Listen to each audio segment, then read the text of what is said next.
నమస్తే మేడం. నేను మన వంటింట్లో దొరికే కొన్ని ఇంగ్రీడియెంట్స్ మన ఆరోగ్యానికి ఎలా ఉపయోగపడతాయి అనేది షేర్ చేయాలనుకుంటున్నాను మేడం. అల్లము జీర్ణాశయ సమస్యలు, నొప్పులు, తలనొప్పులకు ఉపశమనం, చలికి, దగ్గుకి కూడా మంచి ఔషధంగా పనిచేస్తుంది. అలాగే పసుపు యాంటీసెప్టిక్, యాంటీ ఇన్‌ఫ్లమేటరీ, గాయాలపై వేయడం మరియు గోరువెచ్చని పాలు, పసుపు పాలల్లో పసుపు కలుపుకొని తాగడం వల్ల రోగనిరోధక శక్తి కలుగుతుంది.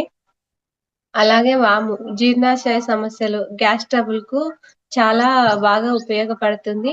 వేడి నీటిలో వాము వేసి కషాయం కాసుకొని తాగినట్టయితే జలుబు, దగ్గుకు తొందరగా నివారణ కలిగిస్తుంది మేడం. తర్వాత పుదీనా చలికి, తలనొప్పికి ఉపశమనం.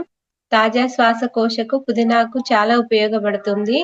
దాల్చిన చెక్క షుగర్ కంట్రోలు, రక్త ప్రసరణను మెరుగుపరుస్తుంది. దాల్చిన చెక్కను టీలో కలిపి తాగితే శరీర తాపాన్ని తగ్గిస్తుంది.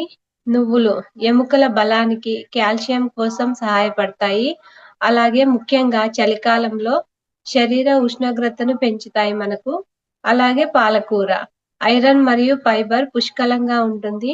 రక్తహీనతకు ఉపశమనము, జీర్ణానికి బాగా సహాయపడుతుంది. ఇవన్నీ కూడా మనకు వంటింట్లో నిత్యం అందుబాటులో ఉండే వస్తువులే మాస్టర్స్. వీటిని ఉపయోగించుకొని మనకు ఏ విధమైన హెల్త్ ఇష్యూ ఉన్నా కూడా హీల్ చేసుకోగలరు అని తెలియజేస్తున్నాను. ఈ అవకాశం ఇచ్చినటువంటి రంగనాథ్ మాస్టర్‌కు, లలిత మేడంకు ఆత్మ ప్రణామాలు తెలియజేసుకుంటాను మాస్టర్.